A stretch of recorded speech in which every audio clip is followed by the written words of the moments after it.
Hello बच्चों, कैसे हो आप सब लोग। तो चीज़ मैं आपके साथ डिस्कस करना चाहता हूँ बच्चों, specially for the June attempt. June attempt वाले स्टूडेंट्स के साथ मैं एक चीज़ डिस्कस करना चाहता हूँ जो मैंने एक्सपीरियंस किया है। 70 to 80% बच्चे ऐसे हैं जो बेचारे अभी भी कंफ्यूज्ड हैं अपनी पढ़ाई को लेके। बिल्कुल कंफ्यूज हैं वो। कंफ्यूजन उनकी about they have lack of confidence. उनके उन पे जो है कॉन्फिडेंस ही नहीं है। Plus study they are not doing properly. Study वो प्रॉपरली नहीं कर रहे। तो इन बच्चों के लिए मेरे पास एक मैसेज है। मैं इन बच्चों को एक मैसेज देना चाहता हूँ। सबके लिए है, but specially for these students. क्योंकि कई बच्चे मुझे मैसेज कर करके बोलते हैं कि सर, क्या है कि मुझसे पढ़ाई नहीं हो रही। सर, मैं पढ़ नहीं पा रहा या मैं पढ़ नहीं पा रही। मुझे नहीं लगता मैं क्लियर कर पाऊँगा या कर पाऊँगी।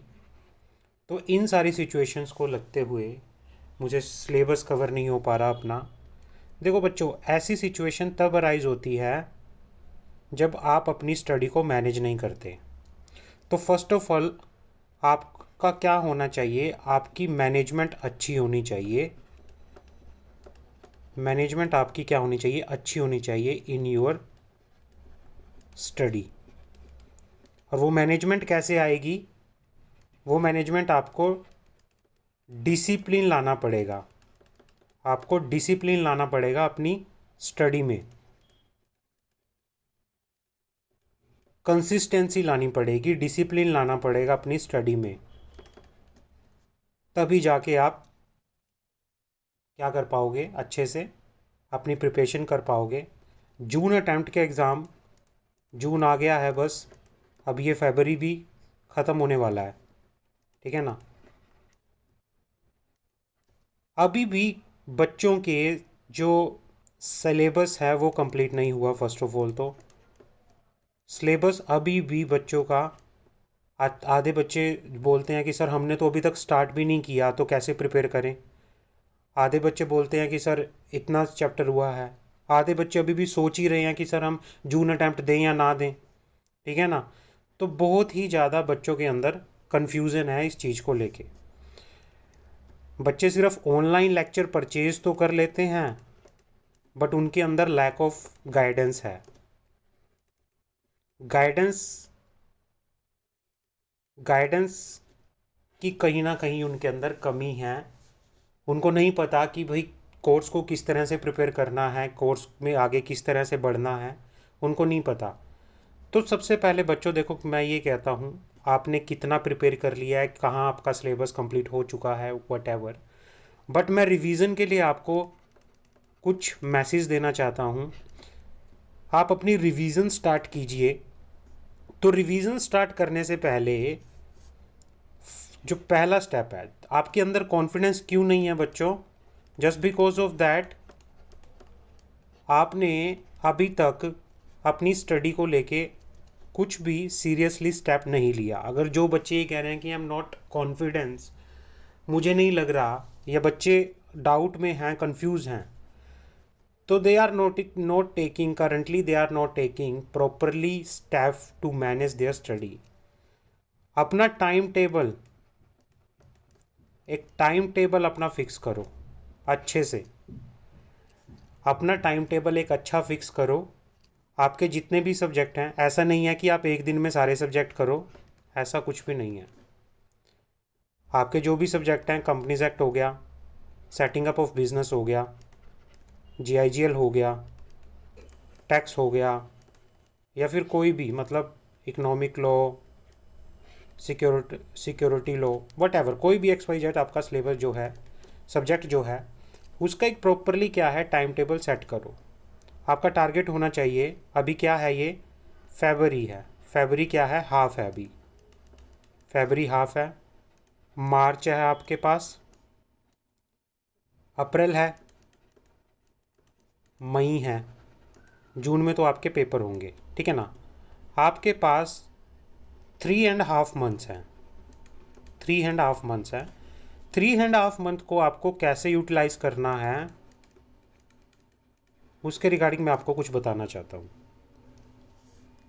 तो उसके लिए सबसे पहले आपका शेड्यूल होना बहुत ज़रूरी है। बिना शेड्यूल के या कुछ प्लानिंग के साथ ना शेड्यूल बनाया तो आपकी स्टडी मैनेज नहीं होगी। स्टार्टिंग में जो फर्स्ट टाइम आप टाइम टेबल बनाओगे उसमें आपके मैक्सिमम टू मैक्सिमम जो मैक्सिमम आपके सब्जेक्ट होने चाहिए पर डे स्टडी के, वो सिर्फ 2 सब्जेक्ट होने चाहिए। सिर्फ 2 सब्जेक्ट होने चाहिए, एक मॉर्निंग सेशन के लिए और एक इवनिंग सेशन के लिए, आफ्टरनून सेशन के लिए कह लो या, ठीक है ना। नाइट में जो भी आपके इनमें डाउट हैं आप वो सोल्व कीजिए, या आपकी कोई फर्दर स्टडी है जो आप आगे स्टडी कर रहे हैं, जो आपका सिलेबस कंप्लीट नहीं है तो उसमें आप जाइए। बट आपका जो टाइम टेबल है वो दिन में आप सिर्फ 2 सब्जेक्ट लेके चलो। टारगेट दो उस सब्जेक्ट को, टारगेट दो कि मैं अगले 10 दिन के अंदर, 10 डेज़ के अंदर अपनी इन दोनों सब्जेक्ट्स की रिवीजन जो है कंप्लीट कर लूँगा। 10 दिन के अंदर मैं इन सब्जेक्ट की अपनी रिवीजन कंप्लीट कर लूँगा, इतना टारगेट आप दे के चलो, ठीक है ना, इन 2 सब्जेक्ट का। फिर आगे 10 दिन के लिए नेक्स्ट 10 डेज़ के लिए अपने नेक्स्ट 2 सब्जेक्ट जो भी हैं वो बना के चलो, और ऐसे ही टारगेट करो कि इसे भी आप अपने 10 दिन के अंदर कंप्लीट करो। जैसे ही आपकी फर्स्ट रिवीजन कंप्लीट हो जाएगी, आपके अंदर देखना जो कॉन्फिडेंस लेवल होगा वो कहीं ना कहीं इंक्रीज़ होगा। जो आपका कॉन्फिडेंस लेवल होगा वो इंक्रीज़ होगा, और वो कॉन्फिडेंस आपको और बेटर करने के लिए एनकरेज करेगा, आपको मोटिवेट करेगा कि मुझे नहीं यार, मैंने पढ़ लिया है और मेरे पास टाइम है, मैं और पढ़ के अपनी स्टडी को अच्छा कर सकता हूँ। तो सेकंड टाइम अपना टाइम टेबल बनाओ, सेकंड टाइम अपना क्या करो, टाइम टेबल बनाओ। उसमें भी उसी तरह से 2 सब्जेक्ट्स लेके अपना टाइम टेबल बनाओ, और टारगेट दो कि मुझे विद इन अ वीक अपने इन सब्जेक्ट्स को कंप्लीट करना है, अपने इन सब्जेक्ट्स को क्या करना है, कंप्लीट करना है। ऐसे ही नेक्स्ट जब सब्जेक्ट होते रहेंगे, आपके सिलेबस किया सेकंड वाले उसमें विद इन अ वीक, ये हुआ आपका। इसके सेकंड रिवीजन के बाद आपका कॉन्फिडेंस जो होगा और ज़्यादा इंक्रीज होगा। उसके बाद आपके पास टाइम बचेगा, डेफिनेटली आपके पास टाइम बचेगा, क्योंकि अगर आप लगा के चलो, आपने कितना दिन दिया, लगा लो 20 दिन आपके फर्स्ट और सेकंड वाली जो आपकी रिवीजन थी वो हो गई, अभी भी आपके पास टाइम है। तो थर्ड वाली रिवीजन में भी इसी तरह से थर्ड वाली अपनी रिवीजन स्टार्ट करो। थर्ड वाली रिवीजन में फिर से अगेन सब्जेक्ट वाइज अपना टाइम टेबल सेट करो, और टारगेट दो कि मुझे ये वाली रिवीजन विद इन 5 डेज़ के अंदर कंप्लीट करनी है। विद इन 5 डेज़ के अंदर मुझे ये वाली अपनी वो क्या करनी है, कंप्लीट करनी है सब्जेक्ट वाइज।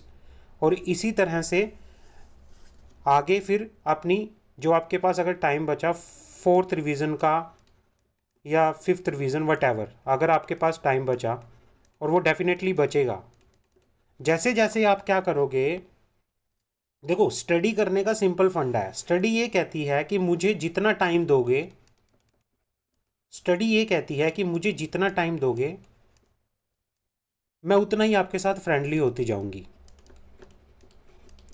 किसी भी सब्जेक्ट को जितना टाइम दोगे वो सब्जेक्ट आपके लिए फ्रेंडली होता जाएगा, वो सब्जेक्ट आपके लिए फ्रेंडली होता जाएगा। पहली बार पढ़ोगे आपके लिए थोड़ा सा हार्ड लगेगा, दूसरी बार लगोगे थोड़ा इजी लगेगा, तीसरी बार पढ़ोगे बहुत ज़्यादा इजी लगेगा, और चौथी बार में तो आपका कॉन्फिडेंस लेवल एक अलग ही लेवल पे होगा। तो भाई सबसे पहले जो इम्पोर्टेंट, जो सबसे ज़्यादा चीज़ है भाई, इम्पोर्टेंट जो है वो एक टाइम टेबल की है। इम्पोर्टेंट जो है एक टाइम टेबल की है। टाइम टेबल फिक्स करने की क्या है यहाँ पे आपके लिए बहुत ज़्यादा इम्पोर्टेंस है। और टाइम टेबल भी ऐसा नहीं कि भाई आपने एक ही दिन में सारे के सारे सब्जेक्ट, नो, ऐसा बिल्कुल भी नहीं है। Maximum to maximum per day के हिसाब से कि मुझे एक दिन में 2 सब्जेक्ट उठाने हैं बस। वो चूज़ करो आप अपने अकॉर्डिंगली, अपनी कन्वीनियंट के अकॉर्डिंगली आप चूज़ करो कि मुझे कौन से सब्जेक्ट उठाने हैं। कॉम्बिनेशन कर सकते हो थ्योरी प्लस प्रैक्टिकल का। वट जैसे भी कि कई बच्चों को रात को थ्योरी पढ़ते टाइम मतलब थोड़ा सा नींद आती है, जो भी है, तो रात को प्रैक्टिकल पढ़ो अपना, जो भी आपका टैक्सेशन से रिलेटेड या कॉस्टिंग से रिलेटेड वट एवर जो भी आपके सब्जेक्ट हैं। दिन में थ्योरी पढ़ो, या जो भी बच्चों को अपने कन्वीनियंट के अकॉर्डिंगली लगता है। बट क्या है, मैक्सिमम 2 सब्जेक्ट रखो अपने, मैक्सिमम 2 सब्जेक्ट रखो। मैं ऐसे ही करता था जब मैं अपनी पढ़ाई कर रहा था, तो मैं ऐसे ही करता था। मैं क्या करता था, मैं अपना एक टाइम टेबल सेट करता था जिसमें मैं टारगेट देता था कि भाई मुझे, जो मैं टाइम टेबल अपना सेट करता था तो मैं टारगेट देता था अपने आप को कि भाई मुझे एक दिन में 2 सब्जेक्ट पढ़ने हैं, मुझे एक दिन में 2 सब्जेक्ट पढ़ने हैं, ठीक है ना।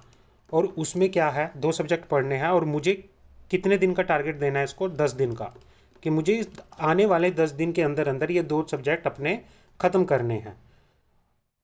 नेक्स्ट फिर 10 दिन जो आएंगे, अगले 2 सब्जेक्ट आप अपने उठाओ। वो डिपेंड करता है आपके ग्रुप वाइज। अब अगले क्या है 10 डेज वो करो। लेट्स से मैंने क्या किया, ये ग्रुप हो गया आपका।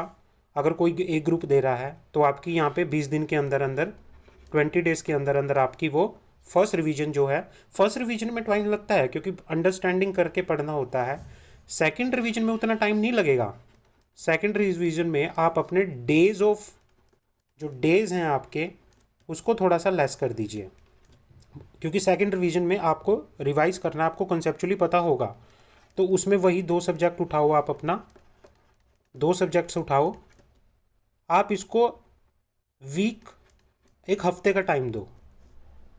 नेक्स्ट 2 सब्जेक्ट उठाओ, उसको भी 2 हफ्ते, हफ्ते का टाइम दो 2 सब्जेक्ट को, और अपनी रिवीजन यहाँ पे फिनिश कर लो। थर्ड वाली रिवीजन में, थर्ड वाली जो रिवीजन है आपकी, थर्ड वाली रिवीजन में भी क्या होगा, 2 सब्जेक्ट उठाओ और इसको 5 डेज का टाइम दो। नेक्स्ट 2 सब्जेक्ट 5 डेज का टाइम। फोर्थ रिवीजन आते आते तक आपकी कैपेसिटी इतनी हो जाएगी, फोर्थ रिवीजन आते आते तक आपकी कैपेसिटी इतनी हो जाएगी कि you will be able to, you will be able to, कि भाई आप क्या कर सकते हो, 2 या 3 दिन के अंदर अपनी एक बुक, अपना एक सब्जेक्ट कंप्लीट कर सकते हो, रिवाइज पूरा कर लोगे। तो आपकी स्ट्रेटजी इस तरह से होनी चाहिए। और यहाँ पे जब कॉन्फिडेंस आता है, जो कॉन्फिडेंस आएगा वो एक अलग लेवल का होगा, वो कॉन्फिडेंस अलग ही होगा, वो कॉन्फिडेंस जो होगा वो अलग ही होगा। डिफरेंट कॉन्फिडेंस, डिफरेंट मोटिवेशन, इस तरह से आपका कॉन्फिडेंस बिल्ड होगा। जो कॉन्फिडेंस बिल्ड होगा ना बच्चों, वो क्या है, रिवाइज करने से बिल्ड होगा। तो आप क्या है, जितना रिवाइज करोगे, जितना चीज़ों को टाइम दोगे, उतना ही करोगे। ओवर थिंकिंग करने से कुछ नहीं होगा, ओवर थिंकिंग बिल्कुल मत करो, ओवर थिंकिंग बिल्कुल मत करो। ओवर थिंकिंग करने से कुछ नहीं होगा। जितना ओवर थिंकिंग करोगे, चीज़ें अपने लिए ख़राब करोगे। ओवर थिंकिंग करने से अच्छा है रिवीजन करना शुरू करो, अपना काम करना शुरू करो और बाकी सब छोड़ दो, टेंशन मत लो। आप अपना बेस्ट दो, 101% आप अपना दो, अपनी कैपेसिटी का 101% यूटिलाइज़ करो। कहीं ना कहीं आप कॉन्फिडेंस अच्छा बिल्ड करोगे, मोटिवेशन अच्छा आएगा, एग्ज़ाम में अच्छा परफॉर्म करोगे। जब कॉन्फिडेंस अच्छा होता है ना ब्रदर, जब कॉन्फिडेंस अच्छा होता है तो एग्ज़ाम भी अपने आप ही अच्छा हो जाता है, ठीक है ना। और जब एग्ज़ाम अच्छा होता है तो रिज़ल्ट भी अच्छा आ जाता है। तो इस तरह से आपकी क्या होनी चाहिए, अच्छी रिवीजन होनी चाहिए। अच्छी रिवीजन होगी तो अच्छा कॉन्फिडेंस मिलेगा, अच्छा कॉन्फिडेंस मिलेगा तो एग्ज़ाम देने का मोटिवेशन भी अच्छा होगा, अच्छा मोटिवेशन आएगा तो अच्छा एग्ज़ाम होगा और रिज़ल्ट भी भगवान की दया से अच्छा ही आएगा। तो आपको घबराना नहीं है। जो भी आपका स्टडी चल रहा है अपना प्रॉपरली करो, एक टाइम टेबल सेट करके अपनी चीज़ें अच्छे से फिक्स करो, ताकि आप अपना जो है, अभी भी आपके पास 3.5 महीने का टाइम है, आप अच्छा कर सकते हो। मोटिवेशन के साथ करो, एक अपने अंदर एक मोटिवेशन लेके आओ। अच्छा आप डेफिनेटली कर सकते हो, यही बस मुझे डिस्कस करना था आप लोगों के साथ। तो होप सो आपको ये वीडियो अच्छी लगी होगी, अगर अच्छी लगी है तो please subscribe my YouTube channel. Thank you so much.